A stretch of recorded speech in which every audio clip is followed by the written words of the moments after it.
Oke, Bu Alia, kita kan belum menghimpun data kelas 10 siswa tahun ini.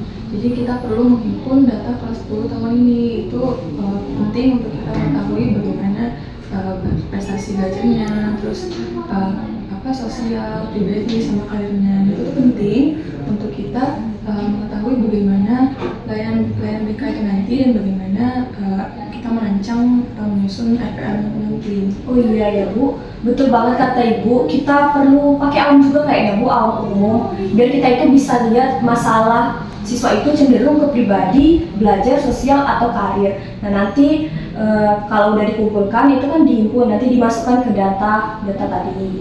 Itu sesuai kelas. Kelas berapa ini Bu? Kira-kira yang mau kita himpun duluan ini? Kelas 10 aja kayaknya, karena kelas 10 masih baru kan, jadi kita himpun dulu datanya, kita lihat dulu apa masalah dari kelas 10 itu nanti. Oh ya, penyimpanannya nanya gimana nih Bu? Nah, kalau untuk penyimpanan kayaknya kita buat dua sistem aja nih. Yang pertama kita dari digital, kita buat folder drive dulu, nanti kita masukin di laptop. Terus untuk fisiknya nanti kita buat map aja, kita letak di map BK. Nah itu nanti dijaga betul kerahasiaannya gimana. Iya ya, nggak boleh asal sembarangan ya Iya, sama betul. orang. Udah nanti saya coba kerjasama juga dengan pihak TU ataupun wali kelas ya Bu. Oke. Terima kasih Bu Alia. Ya, sama-sama. Assalamualaikum.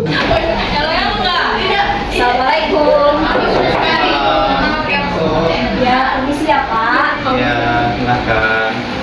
Ya, Ibu, datang sini ada keperluan apa ya, Bu? Jadi gini Pak, saya itu dari pihak BK itu perlu mengumpulkan data-data siswa, terutama dari siswa kelas 10. Nah Bapak ini kan adalah wali kelas dari siswa kelas 10 IPA 1 nih. Ya. Nah jadi saya ingin kerjasama dengan Bapak untuk mengumpulkan dokumen ataupun data seperti kehadiran, nilai-nilai, ataupun catatan dari perilaku siswa Pak. Oh ya, kalau untuk rekapannya nanti itu saya kumpulkan dulu untuk kelas 1-nya untuk sebulan terakhir ini. Kemudian untuk nilai ujian, seperti ujian tengah semester itu nanti bisa saya minta ke guru mapel untuk mengirimkan nilai-nilai tersebut. Oh ya.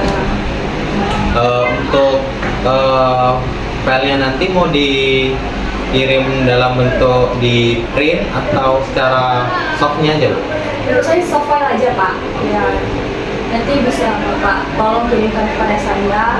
Bisa Bapak selesaikan dulu sama kerjasama juga kan dengan guru mapel yang lain, lalu bisa Bapak kirimkan dengan saya karena ini juga untuk keperluan pihak BK kita. Oke, Bu, siap. Nanti kalau sudah nanti saya kirimkan. Oh ya, Bu, untuk data tersebut tuh untuk keperluan apa ya, Bu? Apakah siswa saya ada yang bermasalah atau bagaimana ya, Bu?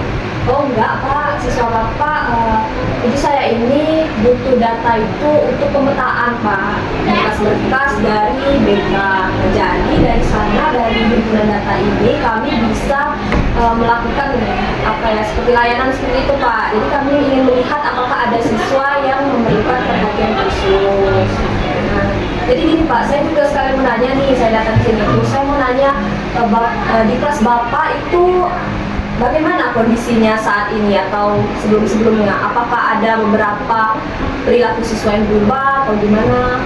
Kalau dilihat secara keseluruhan tuh, Bu, siswa kelas saya tuh baik-baik semua kan kondisinya. Tapi ada beberapa siswa nih, mereka yang pertama si Aldi itu terlihat murung akhir-akhir ini, tidak tahu kenapa. Kemudian satu lagi si Siti dia itu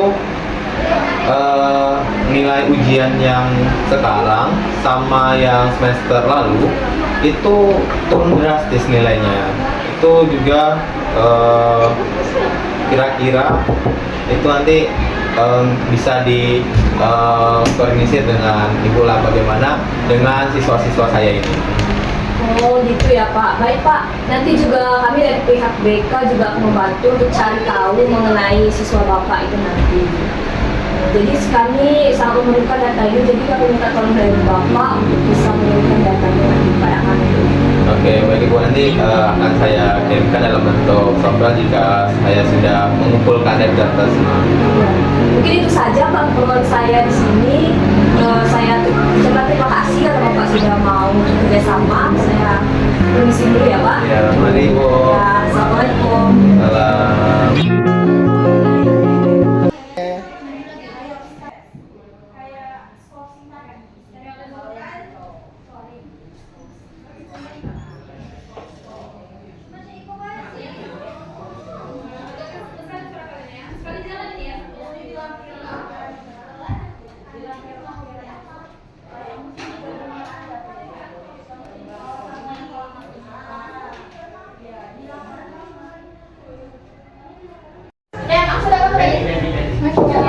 Waalaikumsalam. Ya, bagaimana kabar kalian hari ini? Alhamdulillah baik. Jadi di sini saya memberikan kalian tahu tentang masalah dari sini. Nanti kita akan melihat bagaimana keadaan kalian dari kalian pribadi, sosial, dan ekonomi kalian. Nah di sini ini ada terlebih dahulu.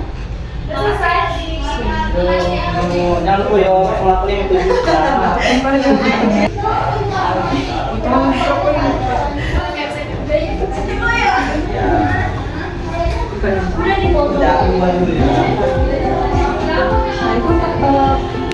petunjuk pengerjaannya, kalian bisa lihat dulu keterangannya di dalam buku ini. Bisa ada petunjuk pengerjaannya nih. Kalian isi bagian mana yang menurut kalian itu paling condong ke arah diri kalian. Kalau misalnya belum menunggu itu, bisa kalian lewat terlebih dahulu. Nah, kalau kalian sudah paham cara mengisinya, silakan kalian isi terlebih dahulu.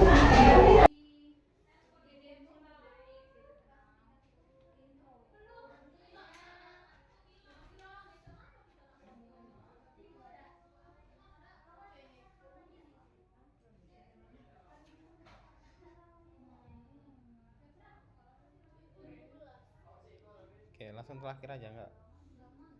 Sudah isinya apa? Sudah ibu. Boleh difoto gambarnya?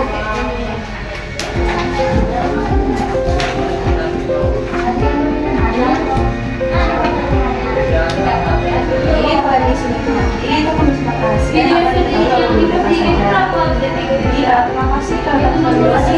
Nanti akan apapun yang ada di sini itu akan menjadi hal yang akan kita perbaiki nantinya. Terima kasih semuanya. Terima kasih.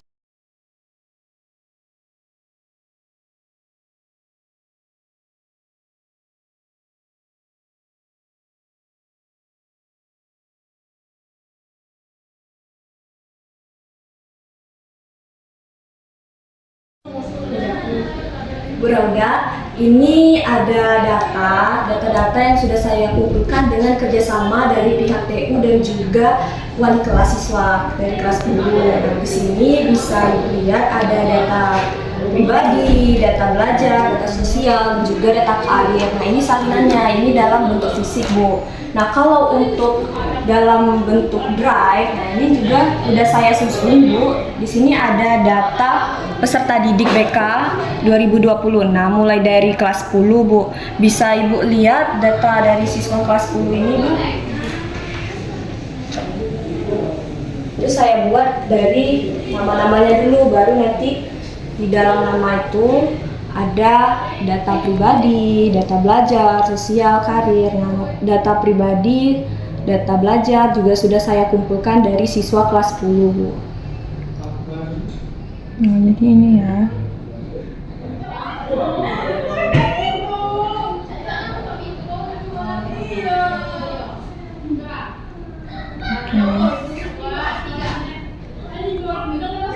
Sama, bentar. Ya boleh dicek dulu Bu.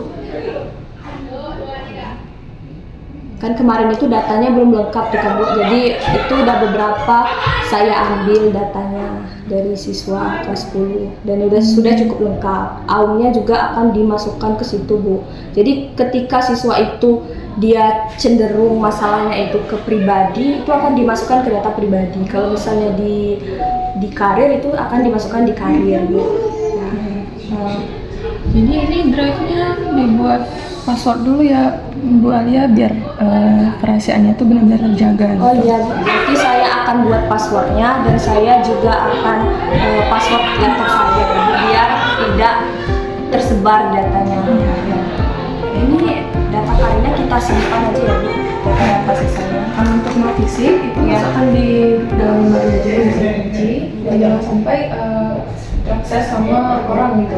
Jadi benar-benar dijaga. Gitu. Iya ya, kalau di luar itu takutnya nanti tidak terakses. Ada yang sampai Ya. ya.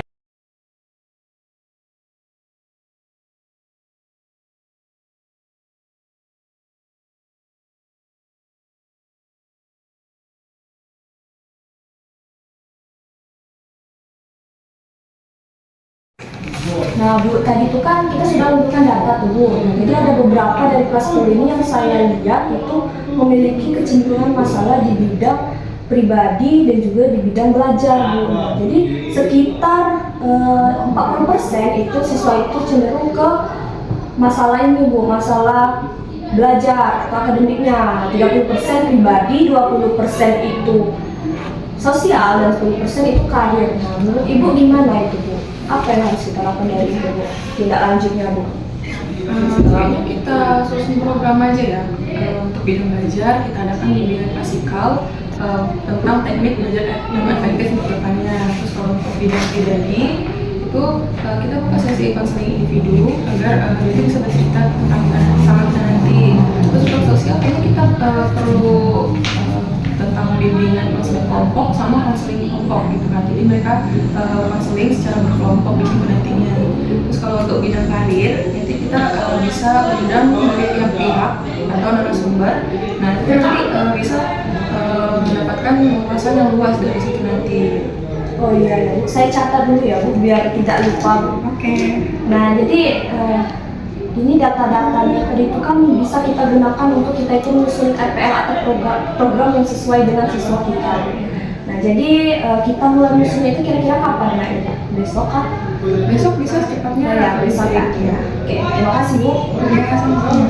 Xavier Skinner pernah mengatakan ilmu pengetahuan adalah apa yang dapat diamati.